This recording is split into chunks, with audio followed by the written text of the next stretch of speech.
একদল আদিম মানুষ মাংস ভাগ করার জন্য লাইনে দাঁড়িয়েছিল। সবার চোখে তখন একটাই আশা যে আজ একটু ভালো মাংস পাওয়া যাবে। কিন্তু লাইনের একেবারে পিছনে দাঁড়িয়ে থাকা লোকটি বুঝতে পারে যে এভাবে দাঁড়িয়ে থাকলে তার কপালে কিছুই জুটবে না। তাই সে তখন ভাবতে থাকে যে কিভাবে সামনে যাওয়া যায়। হঠাৎ তার মাথায় একটা বুদ্ধি আসে। সে তখন সামনে দাঁড়ানো এক বৃদ্ধের কাঁধে হাত রাখে, যেন কিছু বলতে চায়। তারপর সুযোগ বুঝে ছবি ছবি তার সামনে ঢুকে পড়ে।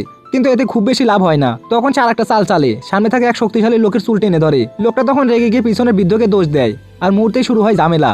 এই সুযোগে লোকটা তখন আরো কয়েক ধাপ এগিয়ে যায়, তবুও সে তখন সন্তুষ্ট নয়। এবার সে একটা ভয়ঙ্কর সাপ তুলে সামনে থেকে একটা লোকের দিকে ছুড়ে মারে। বেচারা কিছু বুঝে ওঠার আগে বিপদে পড়ে যায়। চারপাশে সবাই তখন ভয় পেয়ে ছোটাছুটি শুরু করে। এরপর সে আরো এক ধাপ বাড়ালো, সামনে থেকে একজনের চুলে আগুন ধরিয়ে দিল। হঠাৎ আগুন দেখে সবাই আরো বেশি আতঙ্কিত হয়ে পড়ে। আরেকজন তার কুকুর নিয়ে দাঁড়িয়েছিল। লোকটা তখন একটা হাড় ছুঁড়ে মারতেই কুকুরটা দৌড়ে চলে যায়, আর লোকটা তার পিছনে ছুটলো। ফলে লাইনে আরেকজন কমে যায়। এভাবে একের পর এক কৌশল করে লোকটা তখন প্রায় সামনে চলে যায়, কিন্তু তার মাথায় এখনো শেষ চালটা বাকি। সে তখন মাটিতে পড়ে থাকে একটা পশুর চামড়া তুলে নিজের পেটে বেঁধে নেয়, যেন দেখতে গর্ভবতী মহিলার মতো লাগে। তারপর সবার সামনে গিয়ে দাঁড়িয়ে পড়ে। অবশেষে লোকটা তখন লাইনের একেবারে সামনে পৌঁছে যায়। দলের নেতা যখন তার দিকে এক টুকরো মাংস ছুড়ে দেয়, তখন সে খুশিতে লাফিয়ে ধরতে যায়। কিন্তু লাফ দেওয়ার সঙ্গে সঙ্গে তার পেটের ভেতরে লুকিয়ে থাকা পশুর চামড়া তখন নিচে পড়ে যায়। মুহূর্তে সবাই বোঝা যায় যে লোকটা তাদের সাথে প্রতারণা করেছে।